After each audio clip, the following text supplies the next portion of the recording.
Passepartout. Não posso acreditar. Imagine, senhor, que imaginava não passar de Paris, e esta famosa capital, a revi exatamente das 7h20 da manhã às 8h40, entre a estação do Norte e a estação de Lyon, através dos vidros de um fiacre e de uma chuva torrencial. Que pena! Teria adorado rever o Père Lachaise e o Cirque des Champs-Élysées. Então estão muito apressados? Perguntou o inspetor de polícia. Eu, não, mas meu patrão. A propósito, preciso comprar roupa de baixo e camisas. Partimos sem malas, com uma sacola de viagem apenas. Vou levá-lo a um bazar, onde encontrará tudo o que precisar. Senhor, respondeu Passepartout, é de uma tal amabilidade. E ambos se puseram a caminho. Passepartout conversava o tempo todo. Sobretudo, disse, preciso prestar atenção para não perder o barco. Tem tempo, respondeu Fix, ainda não é meio-dia. Passepartout puxou seu grande relógio. Meio-dia, disse. Que nada. São 9h52. Seu relógio está atrasado, respondeu Fix. Meu relógio. Um relógio de família, que veio do meu bisavô. Não varia 5 minutos por ano. É um verdadeiro cronômetro. Já sei o que é, respondeu Fix. Você olhou a hora de Londres, que está quase 2 horas atrasada em relação à de Suez. Tende a acertar seu relógio pela hora local de cada país. Eu. Tocar no meu relógio. Exclamou Passepartout, jamais. Então ele não estará mais de acordo com o sol. Tanto pior para o sol, senhor. Ele é que estará errado. E o valente moço tornou a meter o relógio na algibeira do colete com um gesto desafiador. Alguns instantes depois, Fix lhe dizia. Então deixaram Londres precipitadamente? Creio que sim. Quarta-feira passada, às 8 da noite, contra todos os seus hábitos, Mr. Fogg voltou do seu clube, e 3/4 de hora depois tínhamos partido. Mas para onde vai o seu patrão? Sempre em frente. Ele faz a volta ao mundo. A volta ao mundo? Exclamou Fix. Sim, em 80 dias. Uma aposta, diz ele, mas cá entre nós, não acredito. Seria não ter senso comum. Há alguma coisa a mais. Ah. É um excêntrico, este Mr. Fogg. Creio que sim. É rico então? Evidentemente, e carrega uma bela soma com ele, em banknotes novinhas em folha. E não poupa dinheiro pelo caminho. Veja. Prometeu uma gratificação magnífica ao maquinista do Mongólia, se chegarmos a Bombaim com um bom avanço. E conhece há muito seu patrão? Eu. Respondeu Passepartout, eu entrei para o seu serviço no mesmo dia de nossa partida. É fácil imaginar o efeito que estas respostas deveriam produzir sobre o espírito já superexcitado do inspetor de polícia. A partida precipitada de Londres, pouco tempo após o roubo, a grande quantia que levava, a pressa em chegar a países longínquos, o pretexto de uma aposta excêntrica, tudo confirmava e deveria confirmar Fix nas suas ideias. Fez o francês falar ainda mais e obteve a certeza de que o moço não conhecia absolutamente seu patrão, que este vivia isolado em Londres, que o consideravam rico, sem que se soubesse a origem da sua fortuna, que era um homem impenetrável, etc. Mas, ao mesmo tempo, Fix pôde ter por certo que Phileas Fogg não desembarcaria em Suez, e que iria realmente para Bombaim. Bombaim é longe? Perguntou Passepartout. Bem longe, respondeu o agente. Vai precisar passar ainda uns 10 dias no mar. E onde fica Bombaim? Na Índia. Na Ásia? Naturalmente. Diabos. É que eu ia lhe dizer. Há uma coisa que me encafifa, é meu bico. Que bico? O meu bico de gás, que esqueci de apagar e que está aceso por minha conta. Ora, calculei que me saía 2 shillings a cada 24 horas, exatamente 7 pence a mais do que eu ganho, e bem deve compreender que por pouco que a viagem se prolongue. Teria Fix compreendido a história do gás? É pouco provável. Ele já não escutava e tomara uma decisão. O francês e ele tinham chegado ao bazar. Fix deixou seu companheiro fazendo as compras, recomendou-lhe que não perdesse a partida do Mongólia, e voltou apressado para o escritório do agente consular. Fix, agora que a sua convicção estava formada, recuperara todo o seu sangue frio. Senhor, disse ao cônsul, já não tenho nenhuma dúvida. Tenho o meu homem.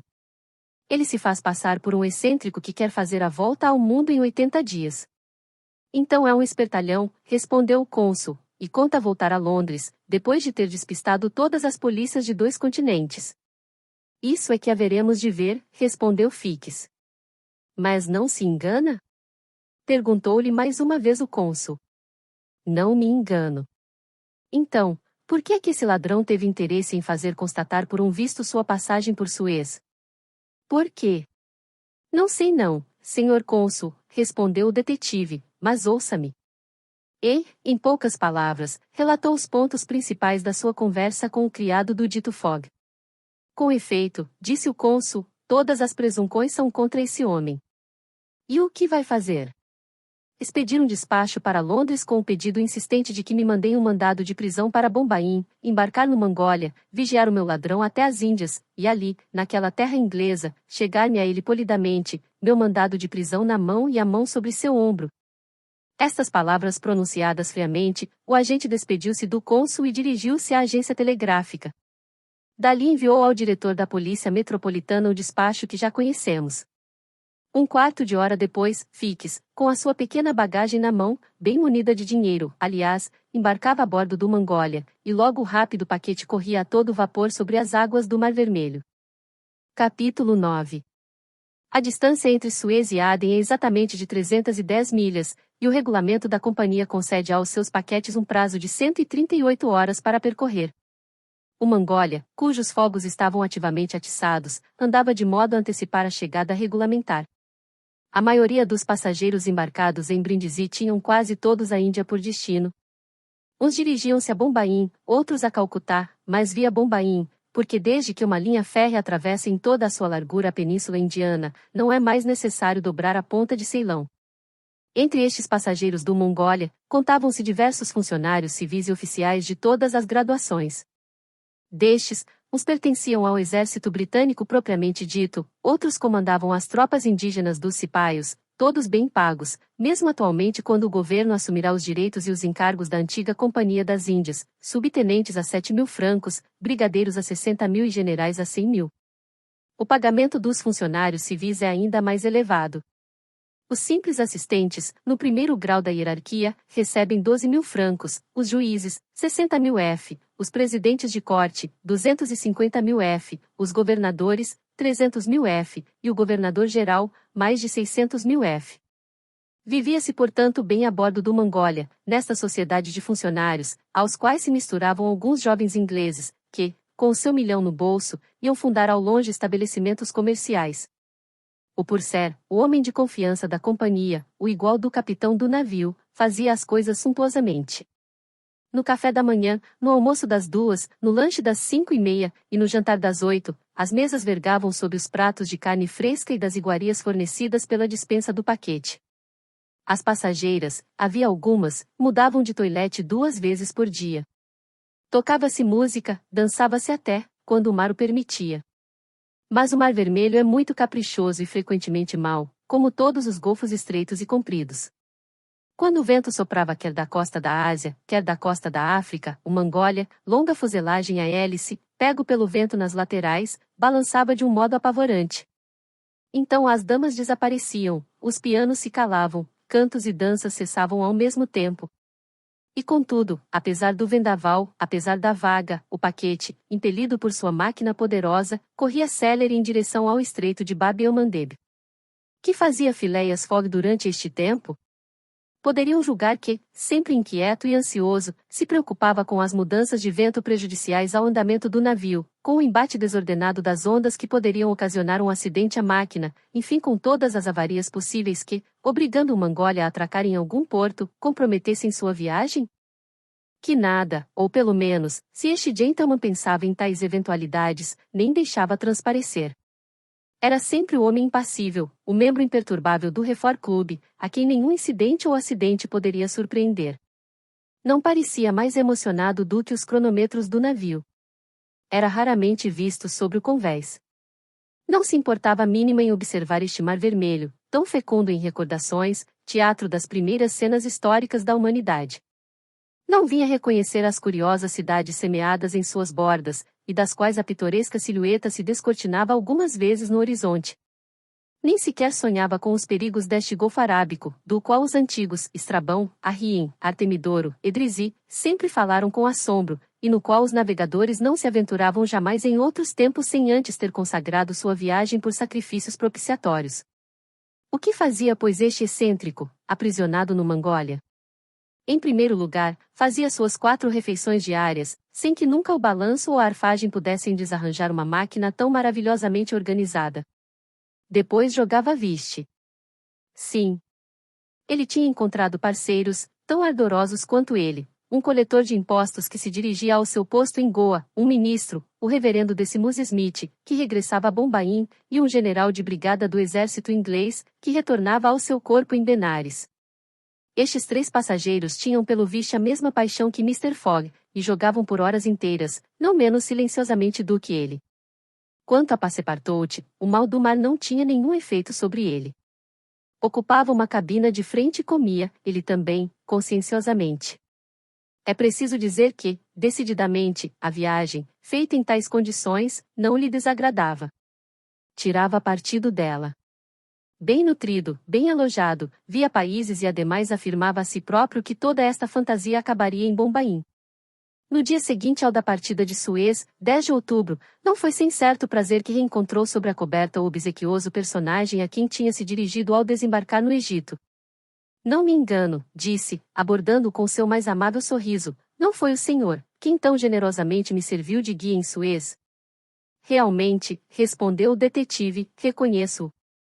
É o criado daquele inglês extravagante. Precisamente, senhor. Fiques. Senhor Fix, respondeu Passepartout. Encantado em reencontrá-lo a bordo. E para onde vai? Mas, como você, para Bombaim. Ótimo. Já fez esta viagem antes? Diversas vezes, respondeu Fix. Sou um agente da Companhia Peninsular. Então conhece a Índia? Mas, sim, respondeu Fix, que não queria adiantar-se muito. E é curiosa, esta Índia? Muito curiosa. Mesquitas, minaretes, templos, faquires, pagodes, tigres, serpentes, bailarinas. Espero que tenha tempo para visitar o país. Espero que sim, Sr. Fix.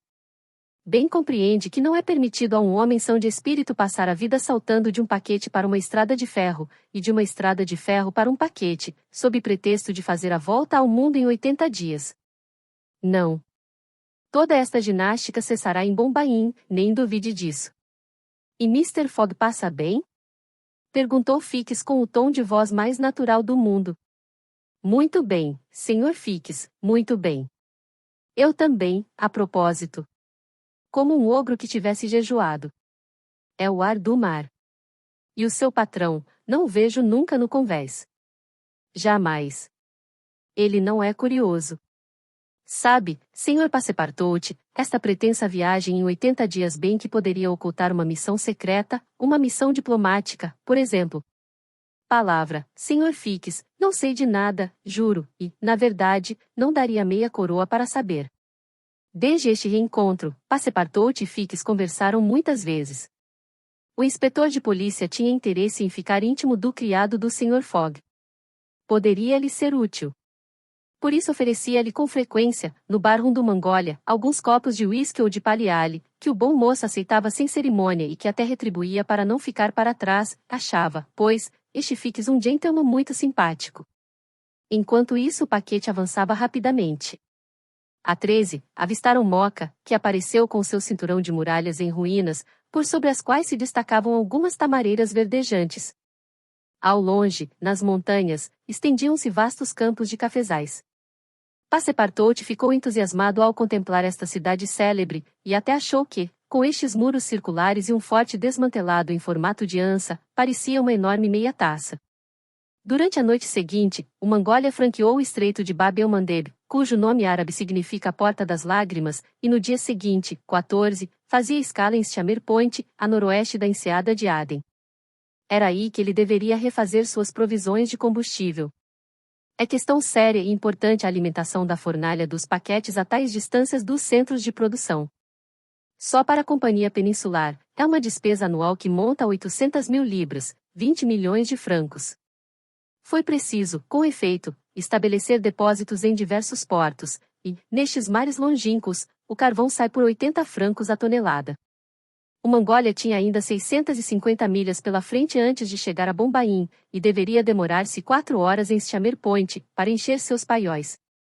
Mas esta demora não poderia de modo algum prejudicar o programa de Phileas Fogg. Estava prevista. Além disso, o Mongólia, em vez de chegar a Aden dia 15 de outubro somente pela manhã, entrou ali dia 14 à noite. Era um ganho de 15 horas. Mr. Fogg e o seu criado desceram à terra. O gentleman queria avistar seu passaporte. Fix seguiu sem ser notado. Preenchida a formalidade do visto, Phileas Fogg voltou ao navio para recomeçar sua partida interrompida.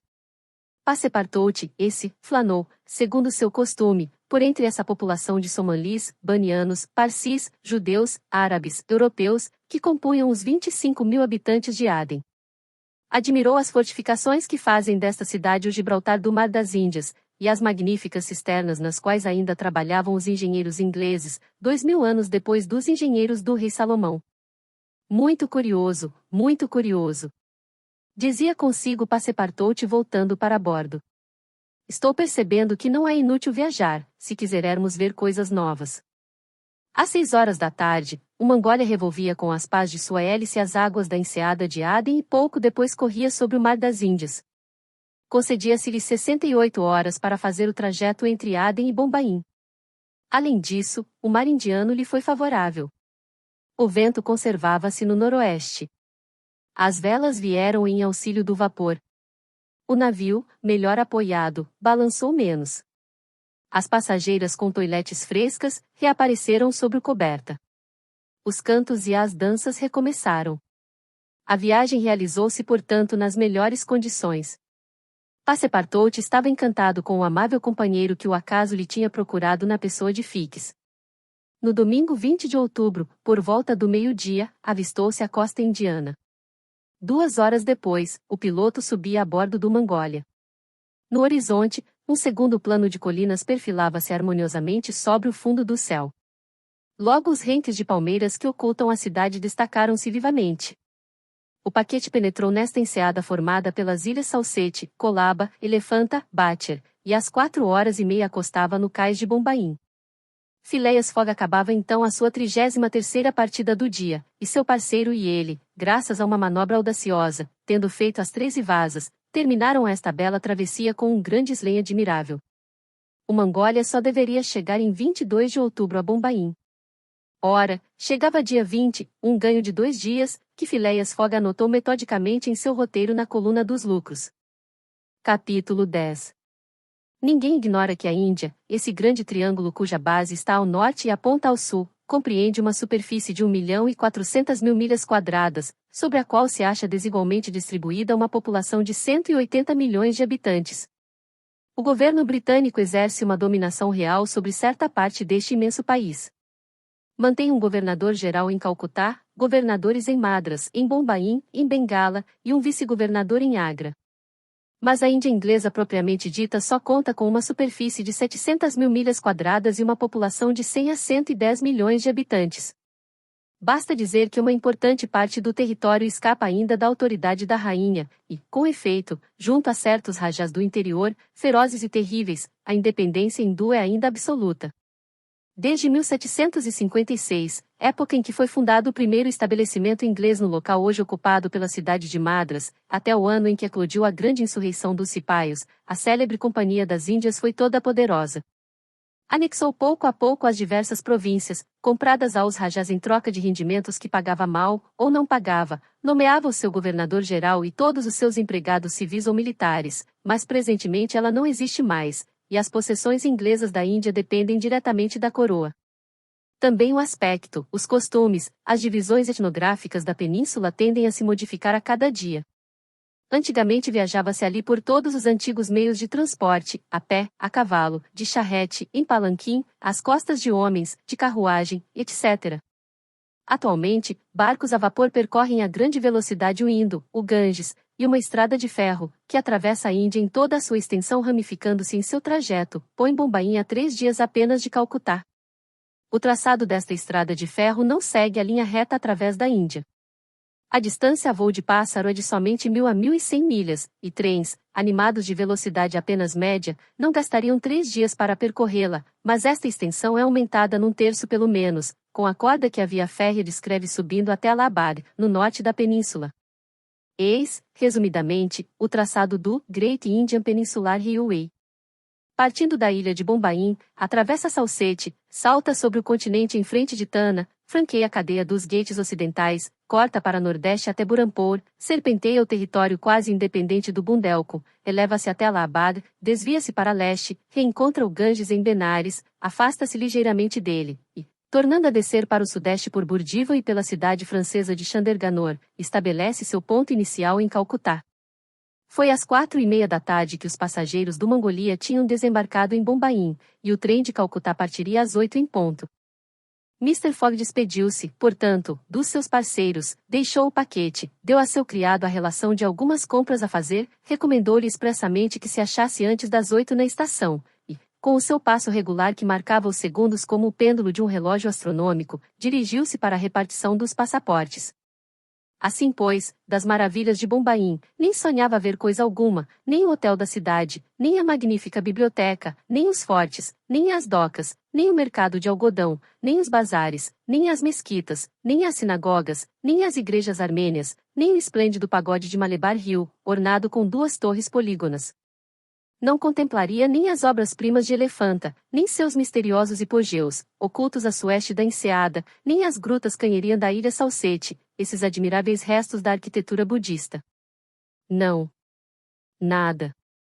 Saindo da repartição dos passaportes, Phileas Fogg dirigiu-se tranquilamente para a estação, e aí fez-se servir o jantar. Entre outros manjares, o dono da casa entendeu que lhe deveria recomendar uma certa gibelote de coelho do país, de que disse maravilhas. Phileas Fogg aceitou a gibelote e a degustou conscienciosamente, mas, a despeito de seu molho muito temperado, a achou detestável. Chamou o maitre do hotel. Senhor, disse olhando-o fixamente, é coelho, isso? Sim, milord, respondeu descaradamente o velhaco, coelho das jungles. E este coelho não miou quando o mataram? Miar. Ó. Milord. Um coelho. Juro-lhe. Senhor Maitre, replicou friamente Mr. Fogg, não jure e lembre-se disso. Outrora, na Índia, os gatos eram considerados animais sagrados. Eram bons tempos. Para os gatos, milord. E talvez também para os viajantes. Após esta observação, Mr. Fogg continuou tranquilamente a jantar. Alguns instantes depois de Mr. Fogg, o agente Fix havia desembarcado também do Mongólia e correu à casa do diretor da polícia de Bombaim. Deu a conhecer a sua qualidade de detetive, a missão de que estava encarregado, sua situação a respeito do suposto autor do roubo. Tinham recebido de Londres um mandado de prisão? Não tinham recebido nada. E, com efeito, o mandado, que partirá depois de Fogg, não poderia ter chegado ainda. Fix ficou muito desanimado. Quis obter do diretor uma ordem de detenção contra o Sr. Fogg. O diretor recusou. O negócio dizia respeito à administração metropolitana, e só ela poderia legalmente expedir um mandado. Esta severidade de princípios, esta observância rigorosa da legalidade é perfeitamente explicável pelos costumes ingleses que, em matéria de liberdade individual, não admitem nada arbitrário. Fix não insistiu e compreendeu que deveria resignar-se a esperar o mandado. Mas resolveu não perder de vista o seu impenetrável tratante, durante todo o tempo que este permanecesse em Bombaim. Não duvidava de que Phileas Fogg aí não se demoraria e, como se sabe, era esta também a convicção de Passepartout, o que daria ao mandado de prisão o tempo de chegar. Mas desde as últimas ordens que o patrão lhe tinha dado ao desembarcar do Mongólia, Passepartout tinha compreendido que haveria de acontecer em Bombaim o mesmo que acontecerá em Suez e Paris, que a viagem não terminaria aqui, que continuaria pelo menos até Calcutá e talvez mais longe. E começou a se perguntar se esta aposta de Mr. Fogg não seria absolutamente séria, e se a fatalidade não iria conduzir, a ele que tanto desejava viver em repouso, a realizar a volta ao mundo em 80 dias. Esperando, e após ter feito a aquisição de algumas camisas e roupas de baixo, pôs-se a passear pelas ruas de Bombaim. Havia nelas grande afluxo popular, e, misturados europeus de todas as nacionalidades, persas com bonés pontiagudos, bunias com turbantes redondos, sindes com gorros quadrados, armênios com longas vestes, parsis com mitra negra. Era precisamente uma festa celebrada por estes parsis ou guebros, descendentes diretos dos seguidores de Zoroastro, que são os mais industriosos, os mais civilizados, os mais inteligentes, os mais austeros dos hindus, raça que pertencem atualmente os ricos negociantes indígenas de Bombaim. Naquele dia, celebravam uma espécie do carnaval religioso, com procissões e diversões, nas quais figuravam bailarinas vestidas com gases rosas brocadas de ouro e prata, que, ao som das violas e ao barulho dos tantãs, dançavam maravilhosamente, e também com uma decência perfeita, é bom dizer. Que Passepartout contemplava estas curiosas cerimônias, que seus olhos e suas orelhas se abriam desmesuradamente para ver e ouvir, que sua aparência, sua fisionomia era do Bob mais novinho que se possa imaginar, é supérfluo dizer. Infelizmente para ele e para seu patrão, cuja viagem esteve a ponto de comprometer, sua curiosidade o levou mais longe do que seria conveniente. Com efeito, depois de ter entrevisto este carnaval parsi, Passepartout dirigia-se para a estação, quando, passando em frente do admirável pagode de Malebar Hill, teve a fatal ideia de visitar seu interior. Ele ignorava duas coisas: primeira, que a entrada de certos pagodes hindus é formalmente interdita aos cristãos e, segunda, que nem os próprios crentes podem entrar sem terem deixado seus calçados na entrada. É preciso destacar aqui que, por razões de boa política, o governo inglês, respeitando e fazendo respeitar até nos seus mais insignificantes detalhes a religião do país, pune severamente quem quer que viole suas práticas. Passepartout entrou, sem más intenções, como um simples turista, admirava no interior os deslumbrantes ouropés da ornamentação bramânica, quando subitamente foi derrubado nas sagradas lajes. 3 sacerdotes, o olhar cheio de furor, precipitaram-se sobre ele, arrancaram-lhe os sapatos e as meias, e começaram a enchê-lo de porradas, proferindo gritos selvagens. O francês, vigoroso e ágil, ergueu-se rapidamente. Com um murro e um pontapé derrubou 2 adversários, aliás muito atrapalhados com os seus trajes compridos, e, fugindo do pagode com toda a velocidade de suas pernas, bem depressa distanciou-se do terceiro hindu, que tinha saído em sua perseguição, assolando a multidão. Às 8:05, alguns minutos apenas antes da partida do trem, sem chapéu, pés nus, tendo perdido na briga o pacote contendo as compras, Passepartout chegou à estação da estrada de ferro. Fix estava lá, sobre a plataforma de embarque. Tendo seguido o Sr. Fogg até a estação, tinha compreendido que este tratante ia deixar Bombaim. No mesmo instante tomou a decisão de acompanhá-lo até Calcutá e até mais longe se preciso fosse. Passepartout não viu Fix, que se mantinha na sombra, mas Fix escutou o relato de suas aventuras, que Passepartout narrou em poucas palavras ao seu patrão. Espero que isto não lhe aconteça mais, respondeu simplesmente Phileas Fogg, tomando lugar num dos vagões do trem.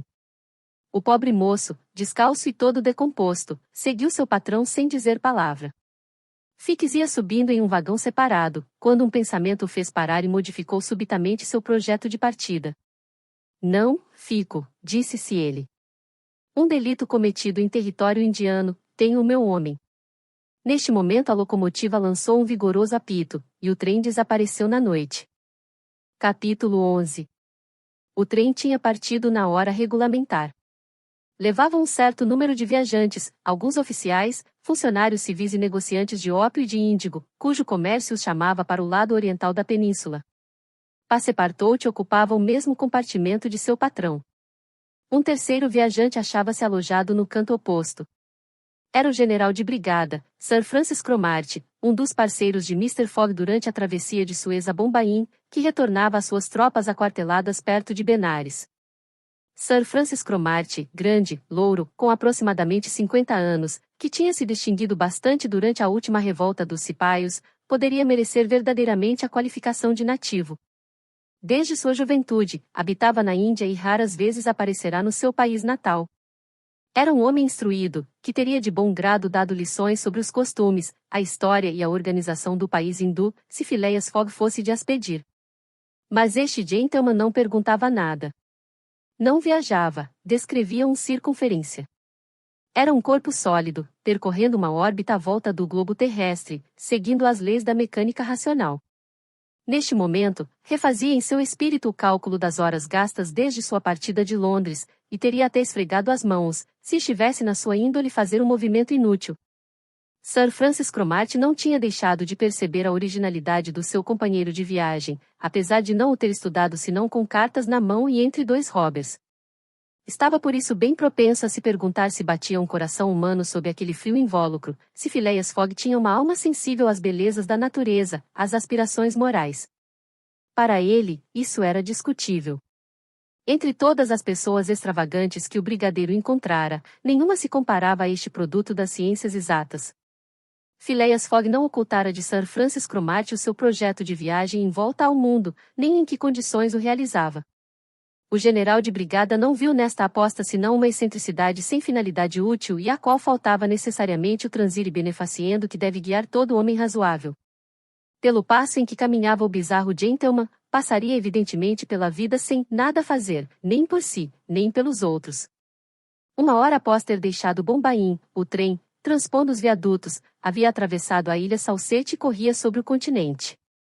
Na estação de Calian, deixou à direita o ramal que, por Kandala e Poona, desce para o sudeste da Índia, e chegou à estação de Palvel. Neste ponto, embrenhou-se nas montanhas muito ramificadas dos Ghats ocidentais, cadeias formadas de basalto, cujos cumes mais elevados estão cobertos por espessas florestas. De vez em quando Sir Francis Cromarty e Phileas Fogg trocavam algumas palavras, e, neste momento, o general de brigada, reatando o fio da conversação que muitas vezes se quebrava, disse: Há alguns anos, Sr. Fogg, teria tido nestas paragens uma demora que de certo lhe teria comprometido o itinerário. Por quê, Sir Francis? Porque a estrada de ferro terminava no sopé destas montanhas, que era preciso atravessar de palanquim ou no dorso de pôneis até a estação de Kandala, situada na vertente oposta. Essa demora não teria de forma alguma prejudicado a economia do meu programa, respondeu Mr. Fogg. Não deixei de prever a eventualidade de certos obstáculos. Entretanto, Mr. Fogg, retomou o general de brigada, correu um risco enorme de ter uma grande dificuldade nos braços com a aventura deste rapaz. Passepartout, os pés embrulhados na sua manta de viagem, dormia profundamente e nem sequer sonhava que falavam dele. O governo inglês é extremamente severo e com razão com este gênero de delito, retomou Sir Francis Cromarty. Ele faz questão que se respeite os costumes religiosos dos hindus, e se o seu criado tivesse sido preso. Bem, se tivesse sido preso, Sir Francis, respondeu Mr. Fogg, teria sido condenado, teria cumprido sua pena, e depois teria voltado tranquilamente para a Europa. Não vejo em que este caso teria podido retardar seu patrão. E neste ponto a conversação interrompeu-se novamente. Durante a noite o trem transpôs os Ghats, passou para Nasik, e no dia seguinte, 2 de outubro, lançou-se através de uma região relativamente plana, formada pelo território de Khandesh. A campina, bem cultivada, estava semeada de aldeias, sobre as quais o minarete do pagode substituía o campanário da igreja europeia.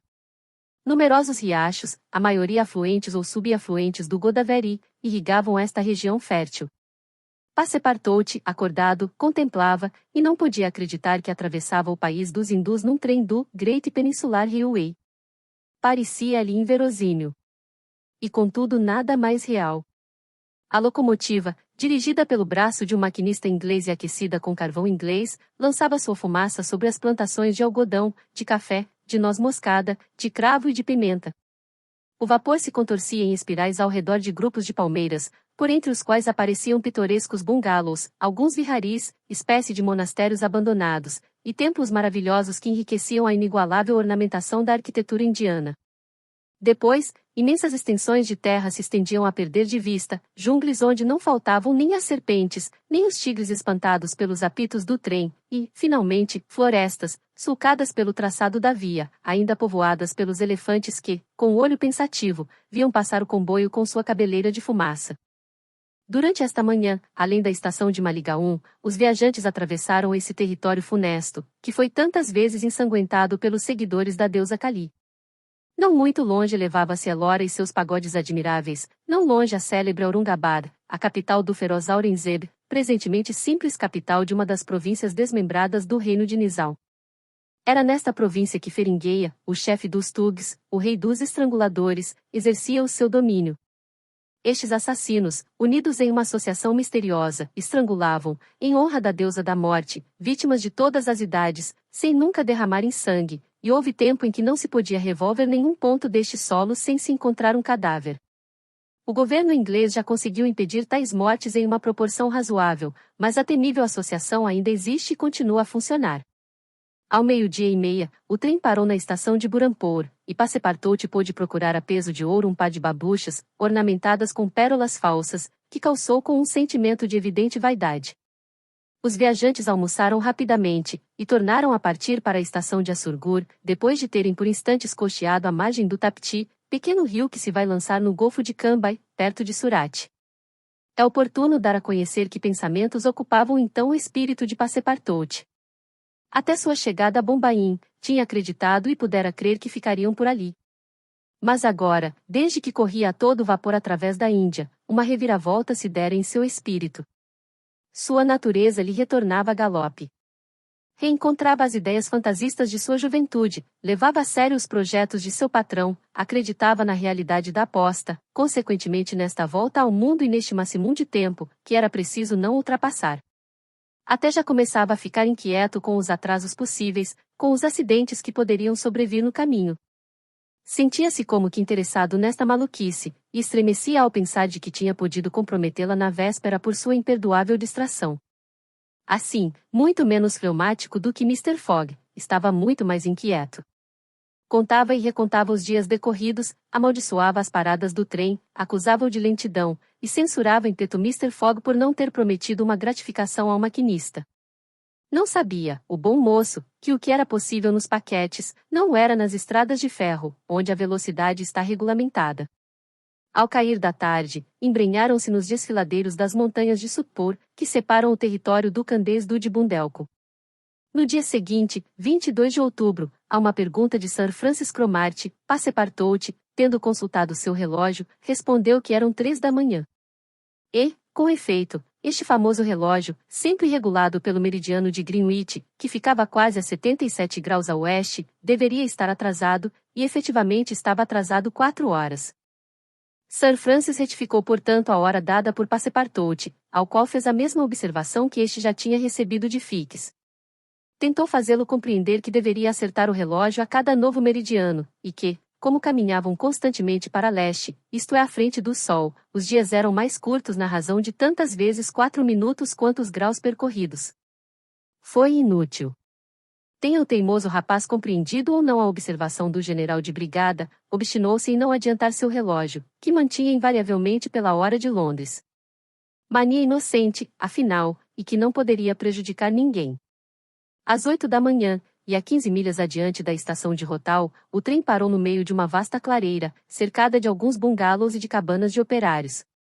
O condutor do trem passou pela fileira dos vagões dizendo: "Os viajantes descem aqui." Phileas Fogg olhou para Sir Francis Cromarty, que pareceu não compreender esta parada no meio de uma floresta de tamareiras e de cajueiros.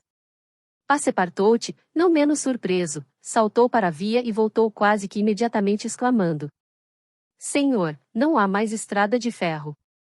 "O que quer dizer?" perguntou Sir Francis Cromarty. "Quero dizer que o trem não continua." O general de brigada desceu logo do vagão. Phileas Fogg seguiu, sem se apressar. Os dois dirigiram-se ao condutor. "Onde estamos?" perguntou Sir Francis Cromarty. "Na aldeia de Colby", respondeu o condutor. "Paramos aqui?" "Sem dúvida. A estrada de ferro não está acabada." "Como? Não está acabada?" "Não. Há ainda um trecho de umas 50 milhas a estabelecer entre este ponto e Allahabad, onde havia recomeça. Mas os jornais anunciaram a abertura completa do Railway." "Que quer, meu oficial, os jornais se enganaram. E vendem bilhetes de Bombaim a Calcutá." replicou Sir Francis Cromarty, que começava a se esquentar. "Sem dúvida", respondeu o condutor, "mas os viajantes sabem muito bem que devem se fazer transportar de Colby até Allahabad." Sir Francis Cromarty estava furioso. Passepartout teria de bom grado batido no condutor, que já não podia conduzir. Não ousava olhar para seu patrão. Sir Francis, disse simplesmente Mr. Fogg, nós vamos, se também o quer, encontrar um meio de chegar a Allahabad. Mr. Fogg, trata-se de um atraso absolutamente prejudicial aos seus interesses? Não, Sir Francis, estava previsto. O que? Sabia que o caminho. De modo algum, mas sabia que um obstáculo qualquer cedo ou tarde surgiria no meu caminho. Ora, nada está comprometido. Tenho 2 dias de avanço para sacrificar. Há um vapor que parte de Calcutá para Hong Kong dia 25, ao meio-dia. Estamos ainda no dia 22, e chegaremos a tempo em Calcutá. Não havia nada a dizer frente a uma resposta dada com tão completa segurança. Era verdade que os trabalhos da estrada de ferro paravam naquele ponto. Os jornais são como certos relógios que têm a mania de adiantar, e haviam prematuramente anunciado a conclusão da linha. A maioria dos viajantes conheciam esta interrupção da via, e, ao descerem do trem, tinham se apoderado dos veículos de todo tipo que havia na aldeia, pau-que-garis de 4 rodas, carretas puxadas por zebus, espécie de bois com corcovas, carros de viagem semelhantes a pagodes ambulantes, palanquins, pôneis, etc. Por isso Mr. Fogg e Sir Francis Cromarty, depois de procurarem por toda a aldeia, voltaram sem nada ter achado. Irei a pé, disse Mr. Fogg. Passepartout, que então se aproximou de seu patrão, fez uma careta significativa, considerando suas magníficas mas insuficientes babuchas. Felizmente para ele, andara também à procura, e um pouco hesitante. Senhor, disse ele, creio que encontrei um meio de transporte. Qual? Um elefante. Um elefante que pertence a um indiano que mora a 100 passos daqui. Vamos ver o elefante, respondeu Mr. Fogg. 5 minutos mais tarde, Phileas Fogg, Sir Francis Cromarty e Passepartout chegavam a uma choça próxima de um cercado fechado com altas paliçadas. Na choça havia um indiano, e no cercado, um elefante. Ao pedirem, o indiano introduziu Mr. Fogg e seus 2 companheiros no cercado. Ali, acharam-se na presença de um animal, meio domesticado, que o seu proprietário criava, não para fazer dele uma besta de carga, mas uma besta de combate. Para este fim, tinha começado a modificar o caráter naturalmente manso do animal, de modo a conduzi-lo gradualmente a esse paroxismo de raiva chamado mut na língua hindu, nutrindo-o durante 3 meses com açúcar e manteiga. Este tratamento pode parecer inadequado para se obter tal resultado, mas não deixa de ser empregado com sucesso pelos criadores. Felizmente para Mr. Fogg, o elefante em questão fora submetido a semelhante regime há pouco tempo, e o mut ainda não se tinha declarado. Kioni, era este o nome do animal, podia, como todos os seus congêneres, sustentar durante muito tempo uma marcha rápida, e, à falta de outra montadura, Phileas Fogg resolveu servir-se dele. Mas os elefantes são caros na Índia, onde começam a se tornar raros. Os machos, que são os únicos que convêm às lutas de circos, são extremamente procurados. Estes animais só raramente se reproduzem em cativeiro, portanto só podem ser obtidos por meio da caça.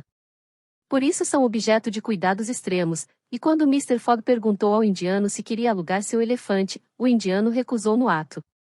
Fogg insistiu e ofereceu pela besta um preço excessivo, 10 libras, 250 F, por hora. Recusa. 20 libras. Nova recusa. 40 libras. Sempre recusa. Passepartout dava pulos a cada aumento de preço. Mas o indiano não se deixava tentar. Era uma bela quantia, contudo.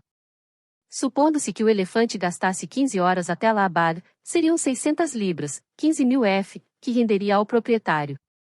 Phileas Fogg, sem se animar de modo algum, propôs então ao indiano comprar-lhe a besta, e ofereceu de cara 1.000 libras, 25.000 F.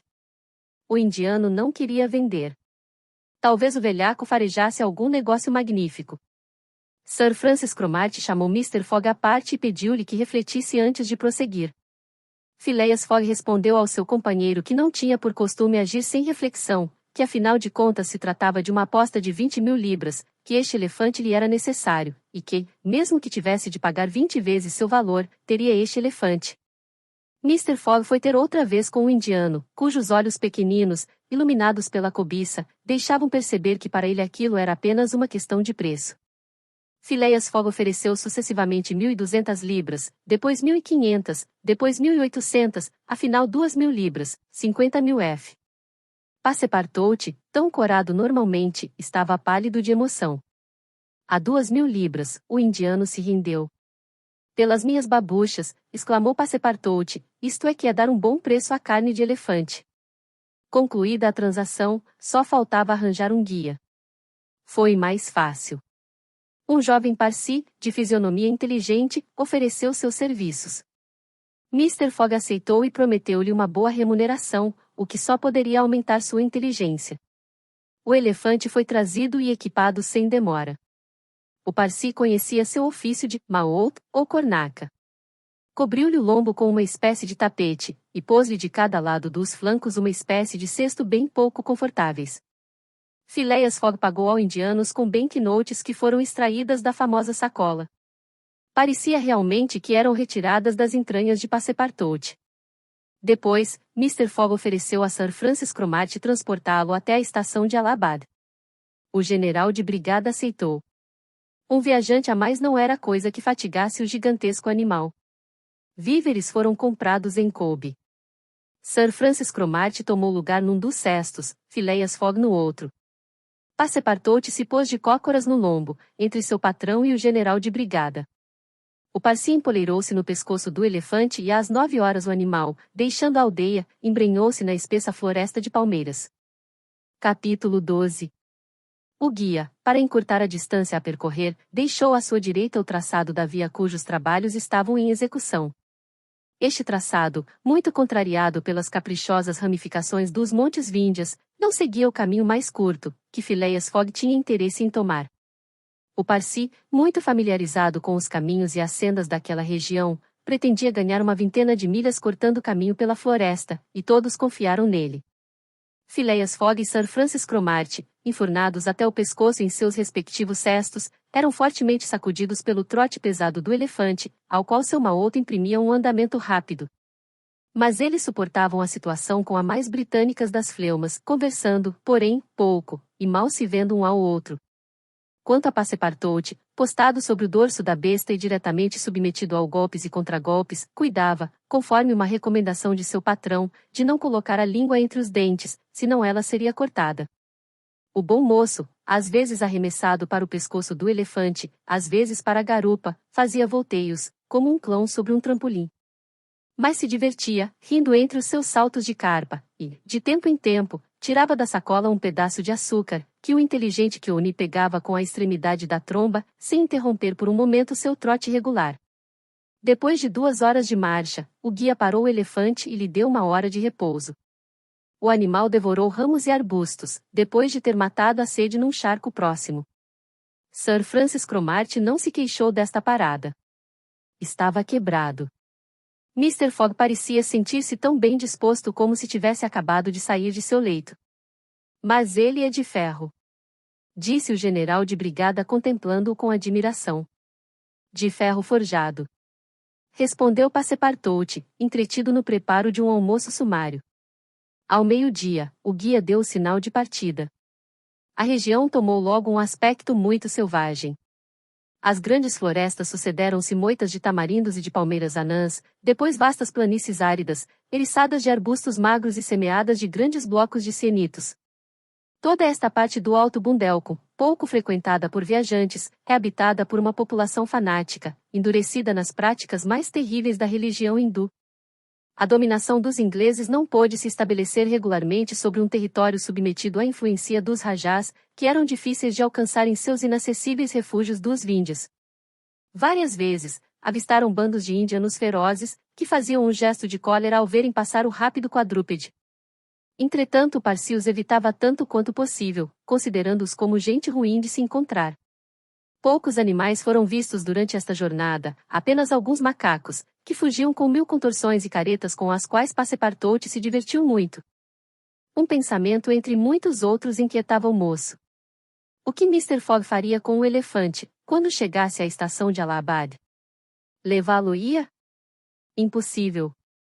O preço do transporte somado ao da aquisição fariam dele um animal ruinoso.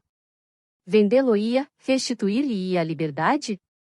Esta estimável besta bem merecia que tivessem alguns cuidados com ela. Se, por acaso, Mr. Fogg lhe desse de presente, Passepartout ver-se-ia muito embaraçado.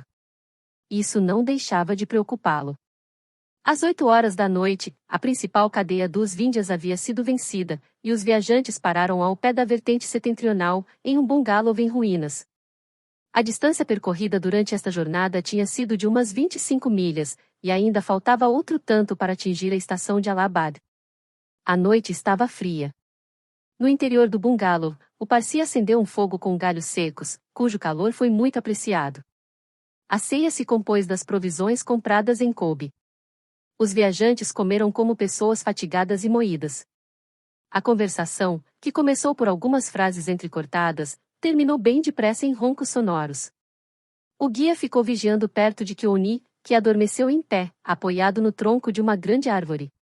Nenhum incidente marcou esta noite. Alguns rugidos de leopardos e de panteras perturbaram às vezes o silêncio, misturados com os gritos agudos de macacos. Mas os carnívoros limitaram-se aos gritos, e não fizeram nenhuma demonstração hostil contra os hóspedes do bungalow. Sir Francis Cromarty dormiu pesadamente como bravo militar prostrado de fadiga. Passepartout, em um sono agitado, recomeçou em sonhos as cabriolas da véspera. Quanto a Mr. Fogg, repousou tão tranquilamente como se estivesse em sua tranquila casa de Savile Row. Às 6 da manhã, retomaram a caminhada.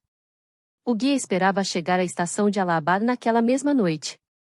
Deste modo, Mr. Fogg só perderia parte das 48 horas economizadas desde o começo da viagem. Desceram as últimas rampas dos Víndias. Kioni retomara o seu andamento rápido. Por volta do meio-dia, o guia contornou a aldeia de Kalenger, situada sobre o Cani, um dos subafluentes do Ganges. Evitava sempre os lugares habitados, sentindo-se em maior segurança nestas campinas desertas, que marcam as primeiras depressões da bacia do Grande Rio. A estação de Allahabad ficava a menos de 12 milhas a nordeste. Fizeram alto sob uma touceira de bananeiras, cujos frutos, tão saudáveis quanto o pão, tão suculentos como o creme, dizem os viajantes, foram extremamente apreciados. Às 2 horas, o guia entrou sob a cobertura de uma espessa floresta, que deveria atravessar por algumas milhas. Preferia viajar assim ao abrigo dos bosques. Em todo caso, não houvera até então nenhum encontro desagradável, e a viagem parecia dever se realizar sem acidente, quando o elefante, dando alguns sinais de inquietação, subitamente parou. Eram 4 horas então. Que é que há? Perguntou Sir Francis Cromarty, que levantou a cabeça acima de seu cesto. Não sei, meu oficial, respondeu o Parsi, tentando ouvir melhor o murmúrio confuso que passava sob a espessa ramagem. Alguns instantes depois, este murmúrio ficou mais audível. Dir-se-ia um concerto, ainda muito distante, de vozes humanas e instrumentos de cobre. Passepartout era todo olhos, todo orelhas. Mr. Fogg aguardava pacientemente, sem pronunciar uma palavra. O Parsi saltou para o chão, amarrou o elefante numa árvore e mergulhou em uma touceira espessa. Alguns momentos depois voltou, dizendo: uma procissão de brahmanes que se dirige para este lado. Se for possível, evitemos ser vistos. O guia desamarrou o elefante e conduziu-o para um matagal fechado, recomendando aos viajantes que não se apeassem. Ele próprio se conservou pronto para trepar rapidamente na montaria, se a fuga se tornasse necessária. Mas pensava que a tropa dos fiéis passaria sem o perceber, pois que a espessura da folhagem o dissimulava inteiramente. O barulho discordante de vozes e de instrumentos se aproximava. Cantos monótonos se misturavam ao som dos tambores e dos símbolos. Logo à frente da procissão apareceu sob as árvores, a uns 50 passos da posição ocupada por Mr. Fogg e seus companheiros. Eles distinguiam facilmente através dos ramos o curioso pessoal desta cerimônia religiosa. Na primeira fila vinham sacerdotes com mitras na cabeça e vestidos com longas batas muito ornamentadas. Estavam cercados por homens, mulheres e crianças, que faziam ouvir uma espécie de reza fúnebre, interrompida a intervalos iguais por toques de tantãs e de símbolos. Atrás deles, sobre um carro de grandes rodas, no qual os raios e os eixos pareciam serpentes entrelaçadas, apareceu uma figura horrível, puxada por 2 parelhas de zebus ricamente cobertos com capas. Esta estátua tinha 4 braços, o corpo colorido de um vermelho escuro, os olhos arregalados, os cabelos revoltos, a língua pendente, os lábios tingidos com hena e bétele.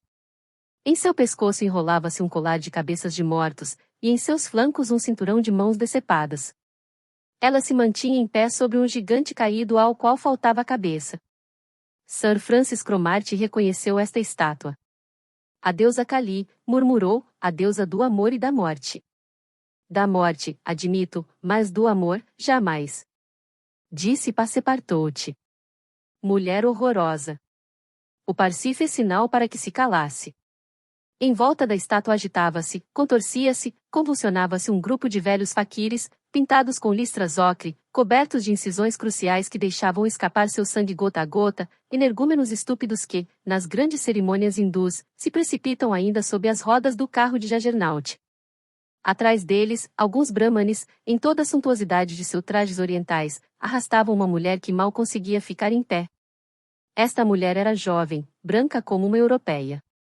Sua cabeça, seu pescoço, seus ombros, suas orelhas, seus braços, suas mãos, seus artelhos estavam sobrecarregados de joias, colares, braceletes, brincos e anéis. Uma túnica com filetes de ouro, recoberta com um tecido muito fino, moldava os contornos de seu corpo. Atrás desta mulher, contraste violento para os olhos, guardas armados com sabres desembainhados, colocados em suas cinturas e longas pistolas com incrustações, transportavam um cadáver sobre um palanquim. Era o cadáver de um velho, revestido com seus opulentos trajes de rajá, trazendo, como em vida, o turbante bordado de pérolas, a veste tecida de seda e ouro, o cinto de caxemira com diamantes, e suas magníficas armas de príncipe indiano.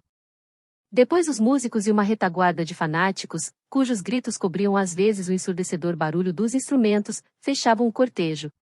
Sir Francis Cromarty olhava toda esta pompa com um ar singularmente entristecido, e voltando-se para o guia. Um sati. Disse. O Parsi fez um sinal afirmativo e pôs um dedo sobre seus lábios. A longa procissão desfilou lentamente sob as árvores, e logo suas últimas filas desapareceram no seio da floresta. Pouco a pouco, os cantos se extinguiram. Havia ainda alguns lampejos de gritos ao longe, e afinal a todo este tumulto sucedeu um profundo silêncio. Mr. Fogg tinha ouvido a palavra, pronunciada por Sir Francis Cromarty, e assim que a procissão desapareceu. O que é um sati? Perguntou.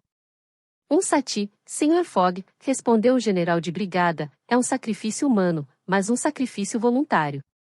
Esta mulher que acabou de ver será queimada amanhã às primeiras horas do dia. Ah!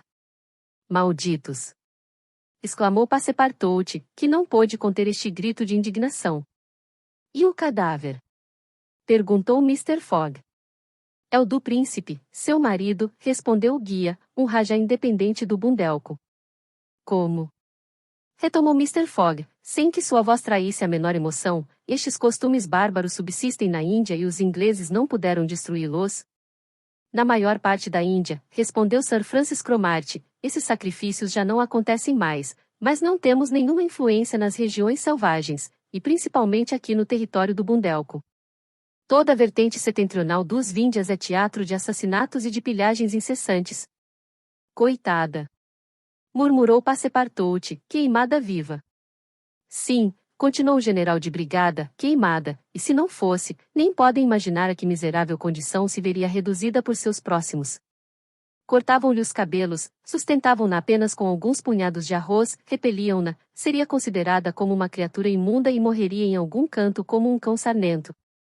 É também a perspectiva desta medonha existência que leva muitas vezes essas infelizes ao suplício, muito mais que o amor ou o fanatismo religioso.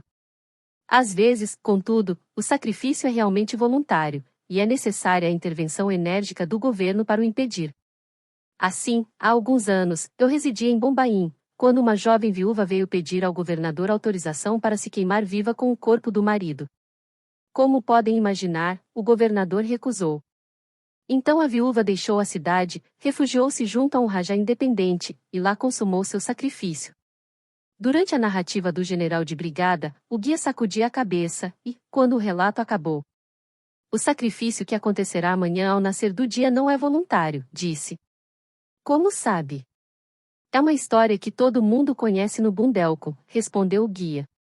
Mas esta infortunada não parecia fazer nenhuma resistência, observou Sir Francis Cromarty. É porque a inebriaram com fumaça de cânhamo e de ópio. Mas para onde a levam? Para o pagode de Pilagi, a 2 milhas daqui. Lá, passará a noite esperando a hora do sacrifício. E o sacrifício acontecerá amanhã, ao raiar do sol. Depois desta resposta, o guia tirou o elefante da mata fechada e subiu para o pescoço do animal. Mas no momento em que ia incitá-lo com um assobio particular, Mr. Fogg o deteve, e, dirigindo-se a Sir Francis Cromarty: "E se salvássemos esta mulher?" Disse. "Salvar esta mulher, Sr. Fogg!" exclamou o general de brigada. "Tenho ainda 12 horas de avanço. Posso consagrá-las a isso." "Ora, ora! Mas é um homem de coração," disse Sir Francis Cromarty. "Às vezes," respondeu simplesmente Phileas Fogg. "Quando tenho tempo."